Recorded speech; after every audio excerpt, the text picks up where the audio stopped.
A lot to discuss here when it comes to This Week in Politics. So joining us to do just that is the host of the WGN Political Report, Paul Lisnick. Every week we have so much more to talk about. Let's start off. Let's start off right here in the city of Chicago. Okay. Migrant housing and city council tensions. Turning off lights, talking about sanctuary cities, filing lawsuits, Brandon Johnson going to D.C. Where do we stand right now with all this? Well, there's a lot of open questions about this, Micah. And of course, you know, the underlying philosophy is, as Mayor Johnson would say, look, Chicago has a big heart. They want to help people, but maybe not in their own backyard. And so one of the things the mayor has asked the alder people to do is identify buildings in your ward that he could use for housing. Some have responded, some have not. But what's angering the alder people is that they are, the administration is taking steps to go after building without even notifying the alder person. So that's an issue for them. Lots of pressure along those lines.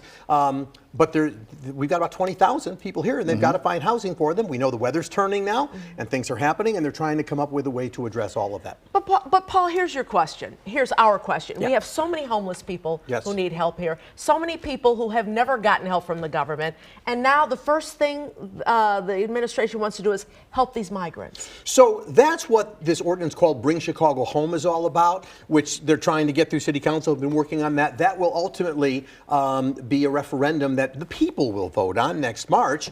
And essentially what it's going to do if it passes is going to increase the percentage of taxes that people pay for homes over $1 million and over $1.5 million. It'll decrease the amount of taxes that people pay for homes that sell for under $1 million. But that money is all designed to go towards the homelessness issues, permanent shelters, services, and all of that. So I think the sense of the mayor and the administration right now is the migrant issue, it's a problem today, it's a problem right now, so is homelessness, but that's something that has a longer term plan and already gets millions of dollars towards it. It's just not enough. And more on just this debate on the sanctuary city status here. What would be the practical effect if it did go to the voters and they approved it? What would happen? So if it goes to the voters in March, and by the way, we're not quite sure it's going to get there. They're having trouble getting that through City Council. But if it does, the whole idea is that the voters can weigh in and say, do you still want to be a sanctuary city? It's been decades since they've chimed in on that. Now, the thing is, it's a non-binding resolution. So the reality of it is the majority of people could say we no longer want to be a sanctuary city,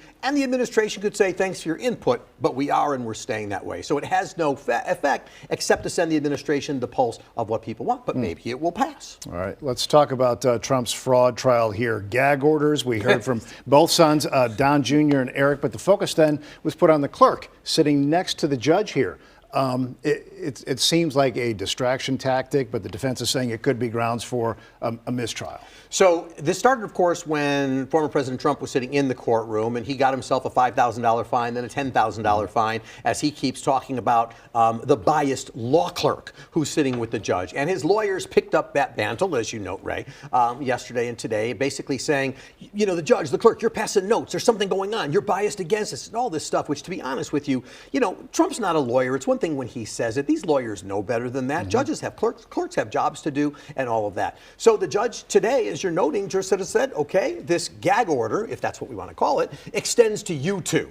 And so now they've been put on notice that they can't speak that way. But they could also actually face additional problems if they cross the line, which is disciplined by the bar and that kind of thing. To be distinguished from the order in D.C., if I can just mention that one, there an appellate court stepped in today. And actually, whereas Judge Chutkan issued the order, then she put a stay on it, and then at the request of the prosecutors brought it back because Trump just wouldn't stop.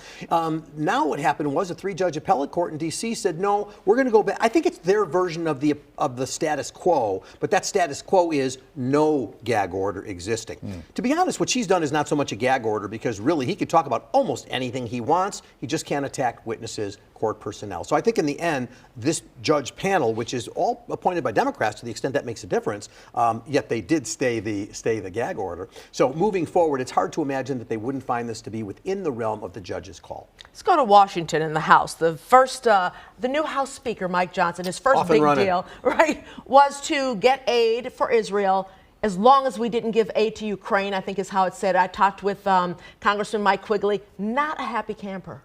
No, and the other thing he's done, Mike, and of course I watched your interview with Quigley, and one of the things he said was we've never in our history ever talked about aid for Israel and had it tied to something domestic. It's just not what the United Nothing States for does. Ukraine, nothing for, So know. Ukraine, well, I think security. Ukraine will rear its head again. I think that's maybe Johnson playing some games. But what he also did that was really strange, we've hinted at this, but he tied the money for Israel to IRS funding. $14.2 billion. You want to give that to Israel, fine, but you need to take it away, defund the IRS. The problem is when you look at the math, what that does is it decreases the amount of income the IRS brings in as they go after wealthier people. And so what the economic reports are saying is actually that move would increase the national deficit, save no money, would cost us money. But once again, the fact that he's tied Israeli support to the IRS funding probably doesn't send the message that the administration would like Israel to see from us. So there's a lot of problems with that. And by the way, it passed the House. It's dead on arrival in the Senate. We already know that. Finally,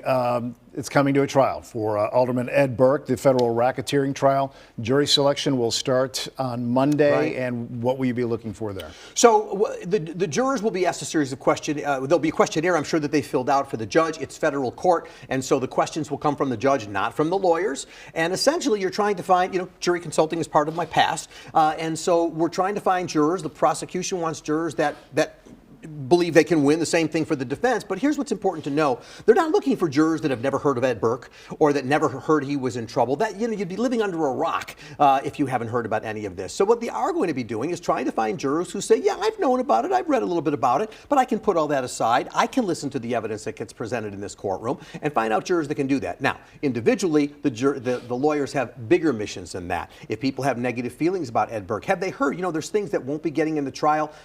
The name President Trump will not be coming in. He's made some disparaging comment about Jewish people that will be coming in. So the jurors are going to get a mixture of things. If they're reading the paper, if they're following the news, they may hear about this stuff anyway, but they'll be asked about those things in the courtroom to be sure. And we do have a story, Tamon Bradley doing the rise and fall of Ed Burke. We're going to see a lot on that, 9:45. yes, on Tamon's story. It's a great package. What's on Sunday? So this weekend, on Sunday morning at 9 o'clock, I've got Alderperson Maria Haddon joining me from the 49th Ward. We're going to talk about this migrant problem and those issues and what it is that may happen. And then Attorney Richard Gordon, he's also a political consultant. He's with the Center for Politics at the University of Virginia. A really fascinating study has come out, which actually, surprisingly, Monica, talks about a significant percentage of Democrats who actually think democracy doesn't work, we don't need it, and it would be okay if the country was split into red and blue. It's the kind of thing you usually think of that you hear from red states and from Republicans. That study is from Democrats. Thank you, Paul. Have a Thank good you. weekend. Have a good weekend.